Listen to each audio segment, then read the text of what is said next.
Bonjour, bienvenue dans cette vidéo où, à mon habitude, je ne vais pas dire la vérité, je vais simplement proposer un témoignage, mon témoignage sincère, puisque la vérité ne peut pas se dire avec des mots, la vérité n'est pas conceptuelle. J'avais prévu initialement de poursuivre en fait la vidéo que j'ai faite avant sur le féminisme versus l'humanisme. Je me suis dit qu'au lieu de faire un rajout, j'allais faire une autre vidéo. Parce que j'ai finalement pas mal de choses à dire sur deux concepts que l'on m'a adressés, pas très gentiment je dirais, là récemment, de manière assez proche l'une de l'autre. Les concepts, ce sont le mansplaining et le hashtag #NotAllMen. Donc c'est des concepts dits féministes. Et je vais exprimer ce que j'en pense, je vais proposer un éclairage sur ces notions. Donc on va faire l'un, le mansplaining, puis après on va faire l'autre. Ça veut dire quoi mansplaining? Donc c'est un anglicisme, ça veut dire l'explication d'un homme, littéralement. Donc c'est une accusation, hein, quand on vous accuse de faire du mansplaining, c'est d'être un sexiste condescendant vers les femmes. Je vais rentrer un peu plus dans les détails. Et pour autant, la notion elle-même, c'est juste, on reproche à un homme d'expliquer. Alors bien sûr que le concept, lui, est plus, comment je peux dire, est plus honnête, décrit un problème réel, parce que sinon, qu'un homme explique, dans l'absolu, c'est absolument pas un problème, j'espère, mais justement, ça en devient un, parce que le titre est très ambigu. Il est explicitement sexiste, hein, puisqu'on cible les hommes. Non, je suis en train de réfléchir si j'explique ça ou pas. Bon, posez des questions si vous n'êtes pas d'accord sur le fait que c'est sexiste de pointer un genre, donc les hommes ou les femmes. Pour moi, c'est flagrant, mais si c'est pas flagrant, on peut en discuter. En tout cas, le concept lui-même est ambigu, alors que la définition est beaucoup plus, je dirais, cohérente. Le sens du mansplaining, c'est que c'est un mot, hein, qui est supposé dénoncer un comportement sexiste de certains hommes qui explique donc à des femmes de manière condescendante. Il n'y a pas que ça dans la notion, mais ça c'est la notion principale. En fait, c'est une façon sexiste de parler de la condescendance, c'est-à-dire qu'au lieu de critiquer la condescendance en soi, on va critiquer la condescendance des hommes. Pourquoi? Parce que c'est des hommes qui vont être condescendants envers des femmes, qui vont peut-être pas être condescendants de la même manière envers des hommes, ou qui vont peut-être pas être condescendants du tout envers des hommes. Donc on pointe bien par la notion de mansplaining un comportement sexiste de certains hommes qui, parce qu'ils sont des hommes, expliquent à des femmes la vie en gros, et surtout donc sont condescendants de manière, normalement si on est honnête, de manière abusive, c'est-à-dire qu'ils expliquent à des femmes des choses qu'elles savent déjà, ou ils se positionnent en expert alors que la femme est au moins autant expert qu'eux, voire plus expert qu'eux. Bref, il y a une condescendance illégitime. Alors non pas qu'il y ait des condescendances légitimes, je pense que toutes les condescendances sont illégitimes. Par contre, l'amalgame est vite fait entre une posture objectivement plus expérimentée et la condescendance, c'est-à-dire qu'on peut être objectivement plus expérimenté sur un sujet, auquel cas expliquer à quelqu'un qui ne sait pas quelque chose ce que l'on sait, ça c'est juste tout à fait légitime, voire souhaitable. Par contre, faire semblant de savoir un truc alors que l'autre il le sait déjà ou le sait mieux, enfin vous voyez j'espère toutes les nuances. Mais si on a une démarche non pas qui cible la condescendance, mais qui cible les hommes, on va vite avoir fait des amalgames, des ambiguïtés, des dérivés, et finalement on va se comporter aussi de manière condescendante envers les hommes qui expliquent. De mon point de vue, c'est ce qui m'est arrivé les deux dernières fois. C'est-à-dire que je nie absolument avoir fait preuve du mansplaining dans le sens de la définition, mais on m'a quand même accusé de ça. Et je vais expliquer justement pourquoi c'est flagrant que ça va en arriver à ça. Pourquoi ce genre de dérive est appelé, on va dire, par le côté ambigu et flou de la notion elle-même, et le côté sexiste de la notion. C'est-à-dire que, comme je l'ai dit dans ma vidéo précédente, on pourrait se contenter de critiquer, de contester, de dénoncer la condescendance. Et après tout, si c'est un homme ou une femme qui est victime de ça, peu importe, c'est la condescendance le problème. On pourrait pointer le sexisme, parce que là dans le mansplaining, on cumule la condescendance et le sexisme. Et que ce soit un homme ou une femme qui est victime de sexisme, pour moi c'est le même problème. Donc non, on ne souhaite pas pointer le sexisme ou la condescendance, on pointe le mansplaining. Je le dis peut-être très mal en fait, parce que j'ai pas l'habitude de l'entendre, j'ai toujours lu mansplaining, je pense qu'on dit plutôt en anglais, mansplaining. Donc, pourquoi je trouve qu'il y a une grosse problématique avec ça, je l'ai un petit peu évoqué là, premièrement, mais ça c'est mon parti pris de la dialectique plutôt que la rhétorique. Là on est dans l'étiquetage, donc on est dans un sophisme. C'est-à-dire que le mansplaining va remplacer un argument.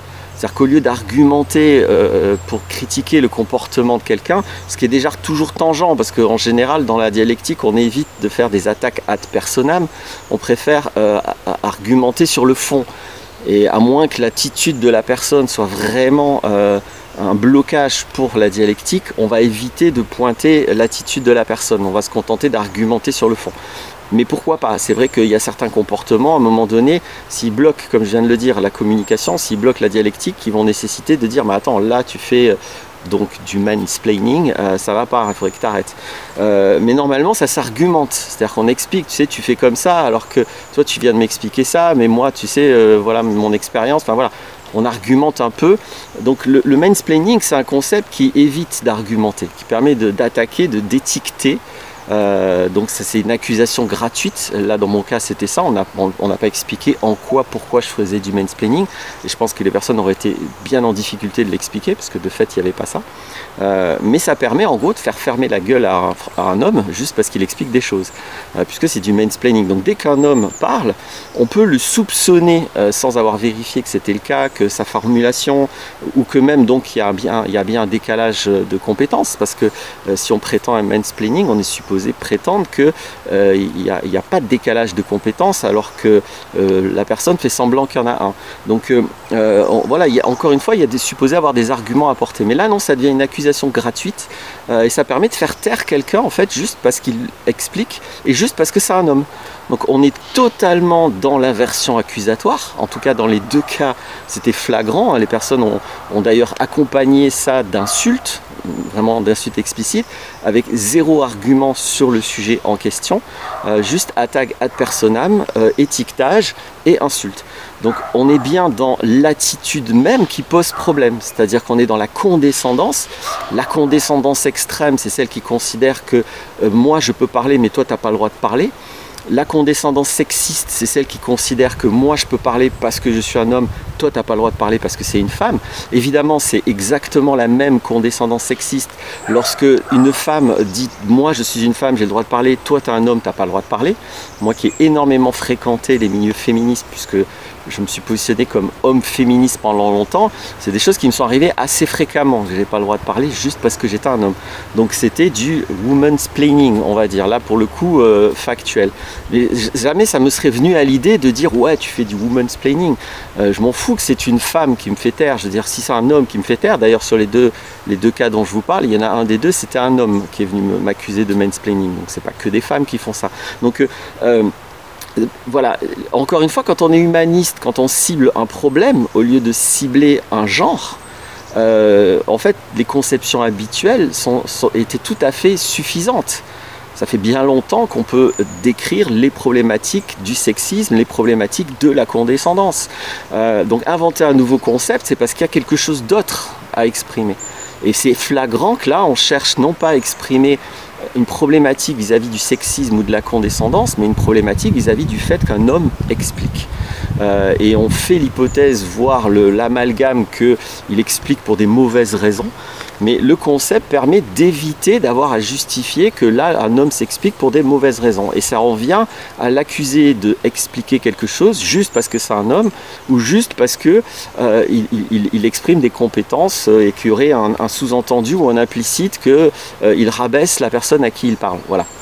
J'espère que j'ai réussi à être clair sur la problématique du mansplaining qui vient c'est un nouveau concept inutile si on n'est pas sexiste, si on n'a pas un problème avec les hommes en général. Par contre, moi, j'encourage évidemment à pointer, à dénoncer tous les sexismes et toutes les condescendances. Après, je viens de faire une vidéo sur, j'ai oublié le titre, mais si ça vous interpelle, vous me posez la question, je vous envoie, mais elle est récente là, je fais comme ça parce que vous allez dans le fil, justement sur l'humilité, sur les rapports de dévalorisation, les conséquences de dévalorisation. Et par exemple, pour moi, c'est évident que la supériorité n'a jamais été un problème. Tout humain est supérieur à un autre humain sur un sujet précis, pas en tant qu'être. Aucun humain n'est supérieur à un autre humain en tant qu'humain. Ça, pour moi, ça n'a aucun sens.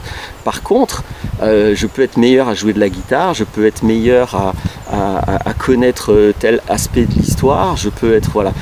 Et ça n'a jamais été un problème. Au contraire, quand quelqu'un vient avec des compétences, c'est une opportunité d'apprentissage. Donc les personnes humbles aiment bien, en tout cas moi c'est mon cas, j'aime bien rencontrer des gens supérieurs à moi sur des sujets, sur des pratiques, parce qu'ils vont pouvoir m'apprendre. Ou si la pratique ne m'intéresse pas, bon, je passe mon chemin. Mais il n'y a absolument aucun problème avec la supériorité. Sauf si on est vaniteux et si on n'a aucune humilité.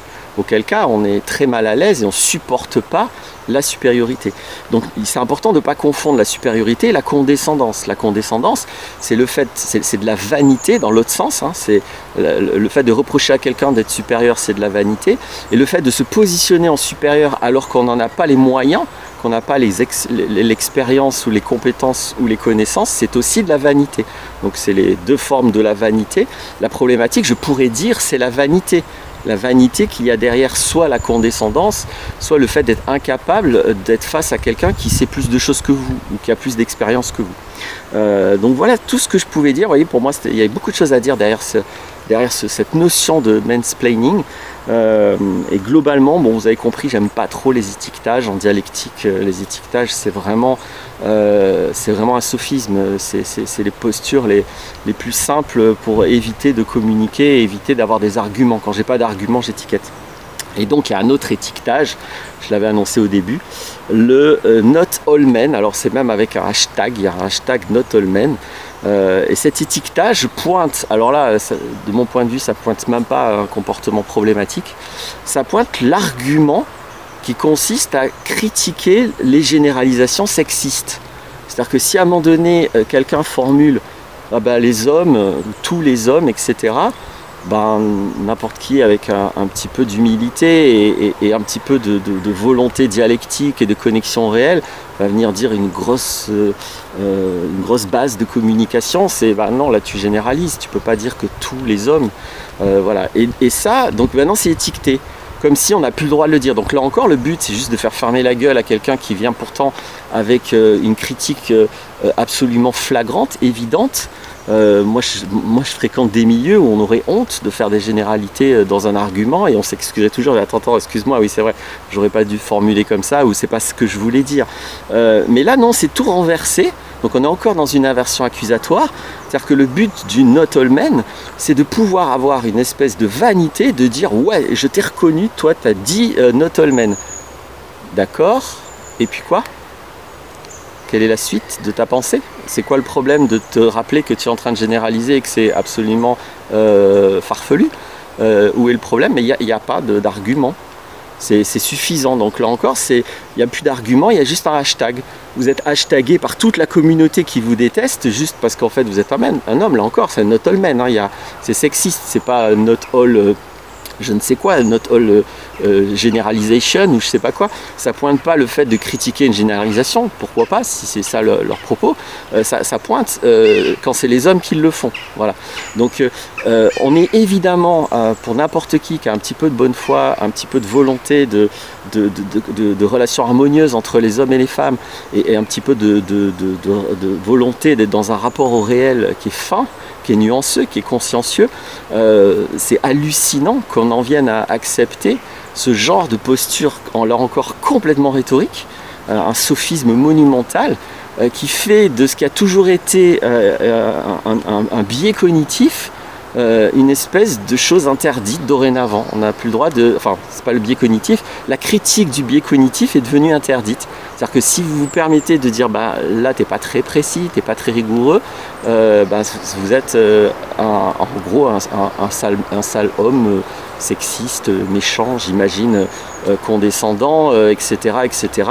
Un gros tyran des pauvres victimes femmes. Voilà. Donc j'espère que j'ai réussi à argumenter. Pour moi là vraiment, je suis presque navré de devoir, c'est un peu comme le sujet d'avant, de devoir argumenter là-dessus.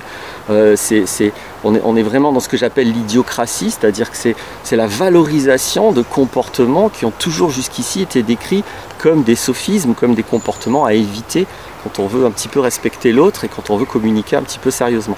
Et là, ça devient, on devient fier de pouvoir pointer le not all men de quelqu'un qui a osé, qui a daigné dire est-ce qu'on peut mettre de la nuance dans les propos. Donc voilà ce que je voulais dire. Le but, encore une fois, de ces étiquetages, de ces sophismes et de ces concepts, c'est presque des armes rhétoriques en fait. Le but, c'est de faire taire sexistement un homme, puisque ça pointe vraiment les hommes. Là, pour le coup, je pense que je ne fais pas d'abus, que j'exagère pas. Le but de ces concepts, c'est uniquement ça. Alors, comme toujours, dans le fond, en tout cas pour le mansplaining, il y a quelque chose de totalement légitime, mais qui est très très très dérivé, qui est très mal, je trouve, contourné. Voilà. Par contre, le not all men, là, j'ai pas vu la légitimité, j'ai pas encore compris sur quoi se base cette critique. J'ai pas compris encore, peut-être. Alors, s'il y a quelqu'un d'entre vous qui peut me le dire, vous pouvez toujours le dire. Alors bien sûr, hein, ça peut être l'excuse bateau, c'est oui d'accord, c'est pas tous les hommes, mais c'est une majorité d'hommes. Oui, ben justement, voilà, donc c'est pas pareil. C'est pas compliqué de dire ce que tu penses, de dire une majorité d'hommes, de dire la plupart des hommes, ou de dire certains hommes. Voilà, c'est pas très compliqué, c'est juste un respect pour tous les hommes qui justement ne tombent pas dans ces travers. Et donc éluder, dénigrer, mépriser, c'est du mépris, hein, puisqu'on fait comme s'ils n'existent pas. Donc mépriser les hommes qui se comportent comme on veut, genre on s'en fout, les hommes qui font ce qu'il faut, on s'en fout. Le problème, c'est les hommes qui posent problème. Donc on voit bien là, le mouvement exutoire là-dedans, quand on en est là, c'est qu'on a une problématique avec les hommes, j'insiste, non pas avec certains comportements toxiques. Je pense que j'ai à peu près tout dit. À bientôt pour d'autres vidéos. Possible solution, rewire our connection, maybe less consumption, emerging from a mind of isolation, revalue all that we've been given, God don't work on commission, we make up one big breathing chain, we're quite the same, here life's a foolish, foolish game.